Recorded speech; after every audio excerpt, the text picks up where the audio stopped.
بسم اللہ الرحمن الرحیم بسم اللہ الرحمن الرحیم۔ السلام علیکم ورحمۃ اللہ وبرکاتہ۔ معزز ناظرین کرام، کیا قبر واقعی مردے کو باہر پھینک سکتی ہے؟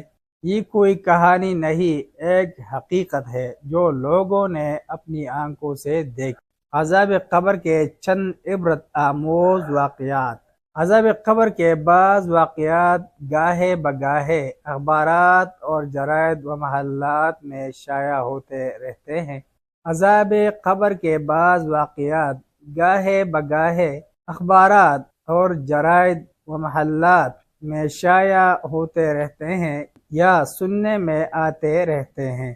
درج ذیل واقعات عبرت کے لیے شامل کیے جا رہے ہیں۔ امید ہے کہ انہیں پڑھنے کے بعد سعید روحیں ان سے عبرت حاصل کریں گی۔ احادیث کے علاوہ دیگر واقعات کی صحت کی ذمہ داری راویوں پر ہے یا ان رسائل و جرائد پر جن کا ساتھ ہی حوالہ دیا گیا ہے۔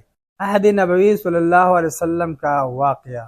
عہد نبوی صلی اللہ علیہ وسلم میں عذاب قبر کا ایک عبرتناک واقعہ جسے مدینہ منورہ کے سب لوگوں نے دیکھا۔ چنانچہ حضرت انس رضی اللہ عنہ روایت کرتے ہیں کہ ایک عیسائی آدمی مسلمان ہوا، اس نے سورہ بقرہ اور سورہ آل عمران پڑھ لی اور رسول اکرم صلی اللہ علیہ وسلم کے لیے وحی کی کتابت کرنے لگا، لیکن بعد میں مرتد ہو گیا اور کہنے لگا، محمد صلی اللہ علیہ وسلم کو تو کسی بات کا پتہ ہی نہیں، جو کچھ میں لکھ دیتا ہوں بس وہی کہہ دیتے ہیں۔ اللہ تعالیٰ نے جب اسے موت دی تو عیسائیوں نے اسے دفن کر دیا۔ صبح ہوئی تو لوگوں نے دیکھا کہ قبر نے اسے باہر نکال پھینکا ہے۔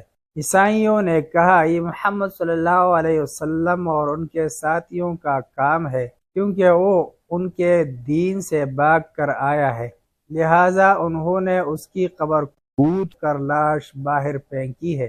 اگلے روز عیسائیوں نے نئی قبر کھود کر اسے پہلے کی نسبت زیادہ گہرا دفن کیا، لیکن جب صبح ہوئی تو لوگوں نے دیکھا کہ قبر نے پھر اسے باہر نکال پھینکا ہے۔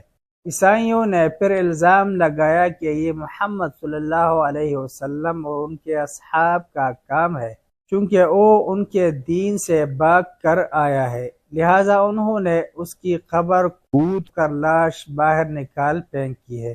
عیسائیوں نے پھر اس کی قبر بنائی اور اسے اتنا گہرا کھودا جتنا کھود سکتے تھے۔ اگلی صبح قبر نے پھر اسے نکال باہر پھینکا۔ تب عیسائیوں کو یقین ہو گیا کہ یہ مسلمانوں کا فعل نہیں، پھر انہوں نے اس کی لاش ایسی ہی چھوڑ دی۔ ملتے ہیں ایک نئے ویڈیو کے ساتھ۔ جزاکم اللہ خیرہ۔ السلام علیکم ورحمۃ اللہ وبرکاتہ۔